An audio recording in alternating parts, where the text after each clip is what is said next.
Chaque année, plus de 7 millions de porcs sont produits au Québec.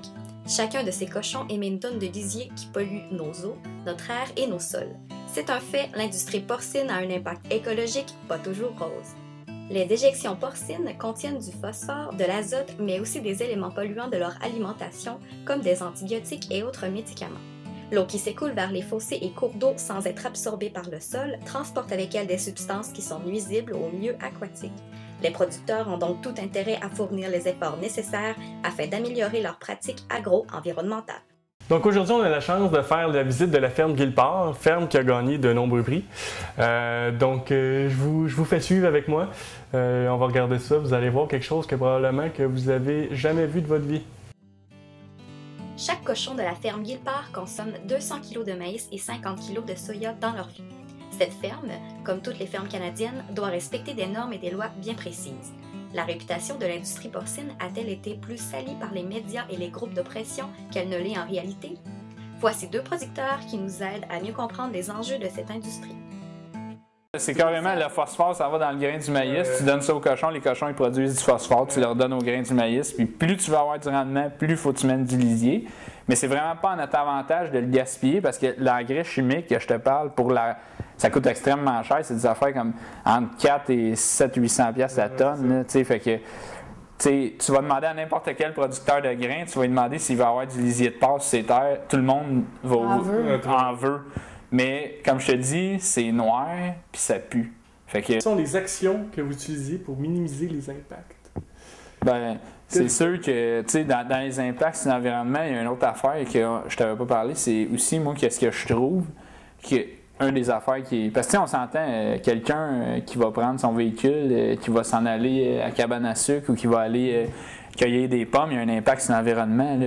Moi, dans ma tête à moi, si je produis 8000 porcs, ça veut dire que je suis capable de nourrir beaucoup de monde. Fait que c'est normal que j'aille peut-être un plus gros impact parce que, tu sais, une plus grosse ces gens-là, ils n'ont pas à produire le porc. Fait que les autres, mais tu sais, ils le consomment quand même. Fait que ils ont quand même tu sais, indirectement, ils contribuent à l'impact, tu sais.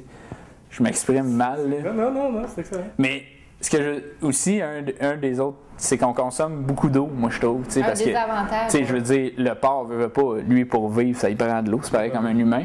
Puis nous autres, ben, quand on nettoie, quand on lave, ça prend de l'eau. Mais tu sais, les gestes qu'on fait pour essayer de minimiser ça, ben, on a tout partout sur nos fermes, on appelle ça des bols économiseurs d'eau, dans le fond. Au lieu que le cochon il aille boire de l'eau puis qu'il y en ait la moitié qui coule dans le fond du dallo, ben, il y a une espèce de bol en dessous de où c'est qu'il boit. Fait que là, s'il y a un autre cochon qui arrive puis il n'y a pas d'eau dans le bol, il va s'en faire couler puis il va en boire. Sinon, il va boire celle qui est là. Ça minimise beaucoup l'eau qu'on gaspille. Puis quand on fait Mais on la gaspille pas, c'est parce que ça en prend beaucoup. Ah, c'est ça. Jamais tu vas voir sur notre ferme de l'eau qui est gaspillée c'est ça, tu vas dire attends, ici il y a une fuite, c'est sûr qu'on va la réparer. Pour moi, c'est vraiment important l'eau parce que tu sais, on en a tout le temps, mais on sait jamais comment on va en avoir. Mais c'est ça, c'est vraiment. Je dis pas qu'on la gaspille, je dis juste qu'on en consomme beaucoup. Puis une des manières de moins en consommer, ben c'est ça. T'sais. Serait-il possible de produire un porc sans antibiotiques? Serait-il possible de cultiver sans engrais et sans pesticides? Est-ce que ça serait possible de le faire? Bon, ben on commence par les antibiotiques, mettons. Ouais. Ben, ça aussi, c'est faisable. Il y en a qui le font. Fait sûrement que c'est faisable, OK? Mais moi, je sais pas c'est quoi. Ceux qui réussissent à produire des porcs sans utiliser jamais d'antibiotiques, je sais pas leur statut sanitaire, la santé de leurs animaux, sont-ils rentables, quelle grosseur de ferme réussit à faire ça. Mais moi, je peux te dire que pour notre entreprise, si demain matin, on n'utilise plus pantoute d'antibiotiques, sur le coup, ça paraîtra pas, mais c'est sûr que dans les semaines qui vont suivre, là les problèmes vont sortir. Les problèmes de santé, là on s'en va tout droit vers une dérive sanitaire là, qu'on appelle. Puis là, ils sont malades, mais tu peux pas utiliser d'antibiotiques pour les soigner. Fait que là, en tout cas, t'es Il n'y a rien de merveilleux là-dedans. Là. Tu as une truie qui fait de la fièvre. Tu sais quoi lui donner, que ça va régler son problème. Mais toi, tu la regardes mourir, dans le fond.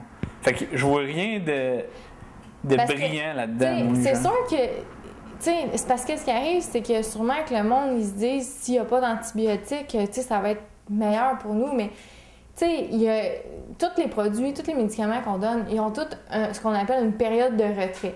Fait que ça, c'est dans le fond, la période de retrait, c'est le nombre de jours entre le dernier traitement que tu as donné à l'animal, puis le jour où il peut être abattu à des fins alimentaires.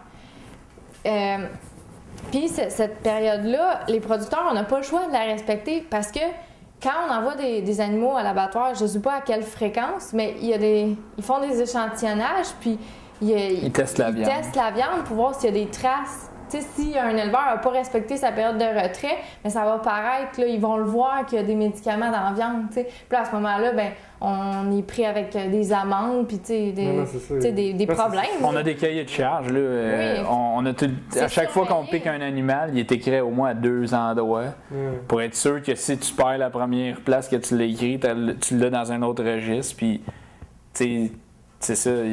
Fait que c'est pas mauvais. Pis on n'en donne pas pour le fun. C'est ça, parce qu'il y a des frais là, reliés à ça. Là. Les médicaments, ça coûte cher. Là. Tu veux pas en donner pour le fun.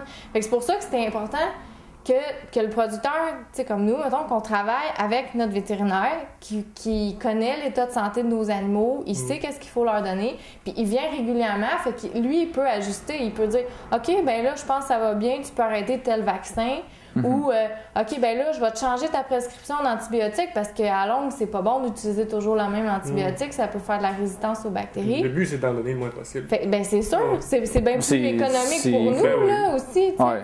Fait que, mais même si moi, je donne des médicaments, des antibiotiques à mes cochons, j'ai vraiment pas peur de manger la viande que je produis. Là. Je sais qu'elle me rendra pas malade. Il y a un temps de retrait. Puis tout est respecté. Tous les cochons qui viennent du Canada, parce qu'on est tous vraiment régis sur le même pied d'égalité au Canada, mettons. Tu sais, je sais pas, des cochons brésiliens, je ne sais pas, moi, mais tu sais... C'est ça qu'on en parlait un peu, parce que le monde ne savent pas, là, en général, mais tu sais, en tant que producteur de porc, au Québec, au Canada, on a des lois. Tu sais, au fédéral, on a un programme, ça s'appelle l'AQC, l'Assurance Qualité Canadienne. Puis ce programme-là, ça fait qu'on a, c'est sûr, on a un cahier de charges à remplir, on a des choses à... c'est de la paperasse. Oui, c'est de la paperasse. Mais c'est pour tout le temps s'assurer que, bon, mettons, les périodes de retrait, quand on donne un médicament, c'est bien fait.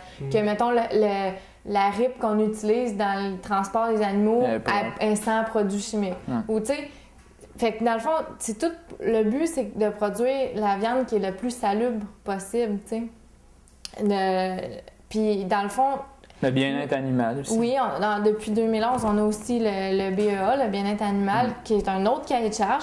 Puis tout ça, ben il y a soit un vétérinaire ou un agronome, des fois, qui vient faire les visites.